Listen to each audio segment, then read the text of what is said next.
Hey guys, welcome back to the channel. I know I missed a week here. Uh, Things got busy, but we're going to go ahead and try to jump in and tackle 2 videos today and try to get things taken care of, get you guys caught up. So today we're going to be introducing you to at least 5 new animals. Uh, we will also be introducing you to our 2 rescues today. Uh, they will have a little bit more introduction than a lot of the other animals. So, I'll try to keep most of this as tight as I can. So, without further ado, let's go ahead and get into this and get some animals out. Get everybody looking at something cool. Okay, guys, so I decided to do a little bit something different with this video. This is actually the original video I had shot a full year ago, shortly after bringing the next 2 snakes home, which you'll see momentarily.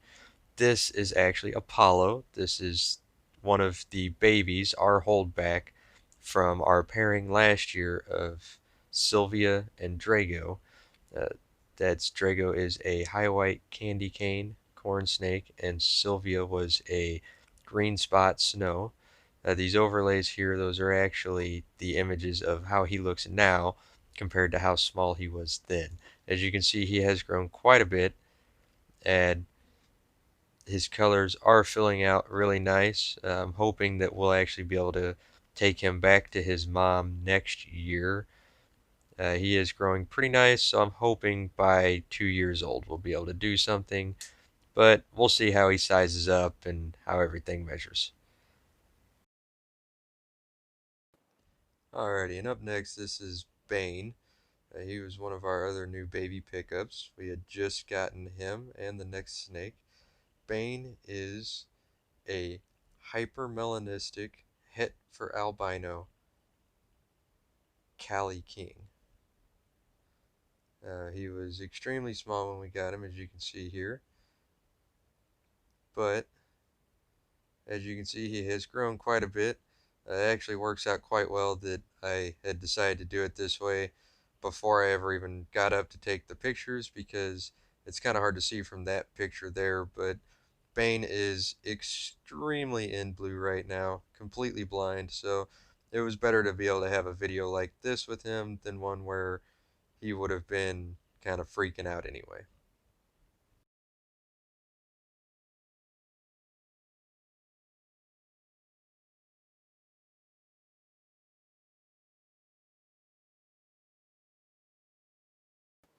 Alrighty, and the last baby we're going to be introducing today is Sasha. She is a albino tessera corn snake. We intend to bring her into our candy cane project. We picked her up specifically based off of her color and patterns. She's already, even though it's kind of hard to tell from this video, she's already extremely red and white. So we did pick her up specifically to put into our candy cane projects. So that will be something nice to look forward to in the future. And actually, just something I wanted to kind of throw in there. Since this video was shot, all of the babies have been switched over to Aspen now. So this is Athena. She's our het pied ball python rescue. We got her sometime mid-September of 2019. When we first got her, we were pretty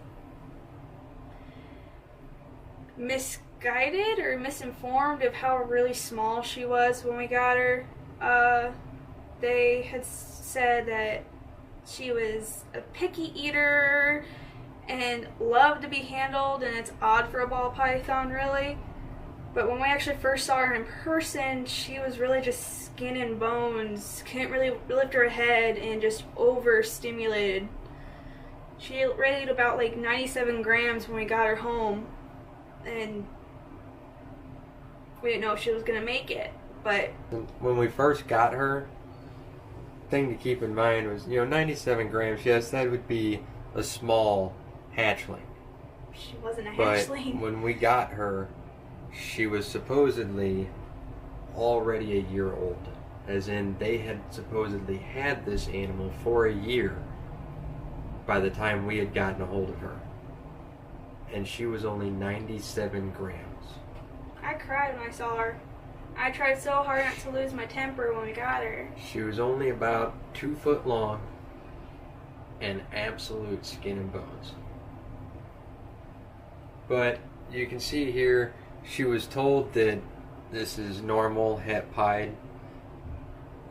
It does seem, from what I understand of ball python morphs, pied does have some het markings, and from what I understand, this could be indicative of some het pied markings. But it's also possible that could be sugar or fire or a couple of other genes, or just a pretty normal. We never plan to ever breed her. She'll never be bred, so it really doesn't matter. To us, no matter what, she's just a pretty new snake that we'll have until the day one of us passes, be it us or the snake. That's Athena. Okay, so as you can tell, this is a much larger snake. This is our newer rescue.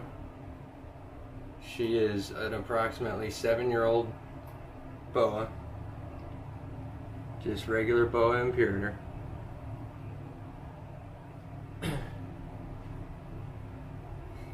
There is a small chance she could be hypo, but I think these saddles are still a little too big for hypo, and her colors otherwise are a little dark.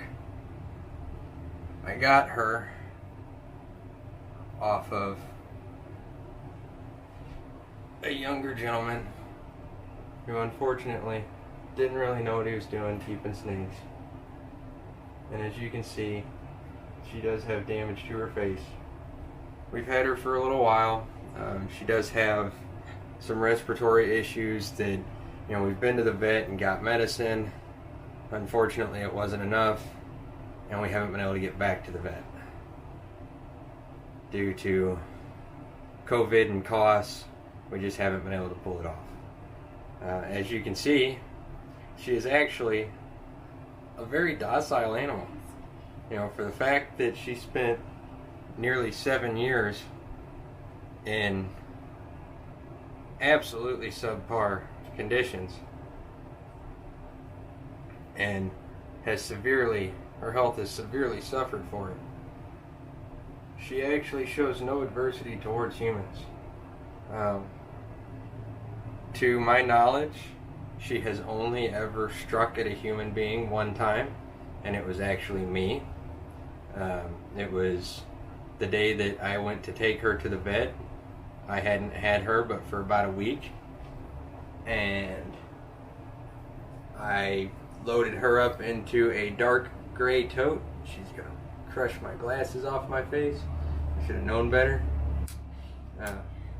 Loaded her up into a dark gray tote and went to take her to the vet, and like a dummy, drove about 5 minutes away and wanted to try to show her off to somebody, and opened the lid really fast and went to just reach right in, and she freaked out and just bumped my hand. She didn't even really open her mouth. She just smacked me to let me know that I freaked her out, just enough to kind of freak me out. She shows extreme intelligence, honestly. She knows that she seems to recognize that we have been helping her and trying to get her healthier. In the beginning, while she didn't, lash out at people, she didn't exactly appreciate contact in any form.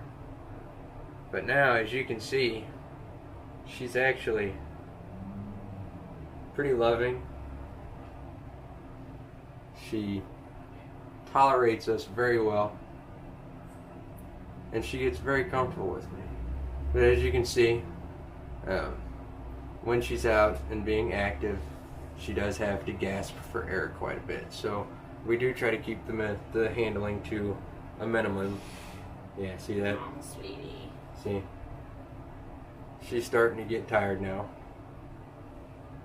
And honestly, once she gets to the point where she's not really moving anymore, we know that she's kind of done for the day, and she's ready to go back. She's tired, she's wore out, she's having trouble catching her breath, and then on top of that, Jace is in her home. Sorry. Messing around. So she's like, hey, what are you doing? Just fixing hiding. But she is honestly a really good animal, even with all the bad she's had in her life. And it just really is unfortunate. It makes me really sad because she is really pretty. And she acts really nice. We have gotten a pretty rough measurement on her. She's about 6¼ to 6½ feet long. And she weighs about 25 pounds. We feed her about once a month, generally speaking, and she gets, right now she's getting double X, triple, colossal rats, basically the biggest rat that I can find. And whenever I had gotten her, the previous owner said that she was on live because she absolutely would not take frozen thawed. Well, we proved that wrong in the very first feeding we had her for, and she showed absolutely no issues at all. Took it with no hesitation. Took it down great, and she hasn't missed a single meal. Now, there is one minor exception to the rule, in that there was one time that the meal did not get thawed out properly. Baby girl, I do not like what you're doing. That I didn't get the meal thawed out all the way. I thought I did, but with how big it was, I underestimated the thaw time. Oh, I know, sweetheart. We're going to get you put away soon. Alright guys, I just want to jump in here real quick and finish off that thought process. She was getting really antsy, and we don't handle her very much for obvious reasons. She's got issues breathing. I don't like stressing her out too much. So I did go ahead and put her away just a couple seconds later, which was a whole debacle of a video. But basically, yes, I had given her a meal that hadn't thawed all the way. Unfortunately, she wasn't able to keep herself warm enough to finish thawing it and then go ahead and digest it. So she did end up regurgitating that meal, unfortunately, and got all that cleaned up and gave her a couple of weeks off, and then she came back, offered her the next meal. She took it without hesitation, and she hasn't missed since. So I mean, she honestly, she does feed good. She's getting better.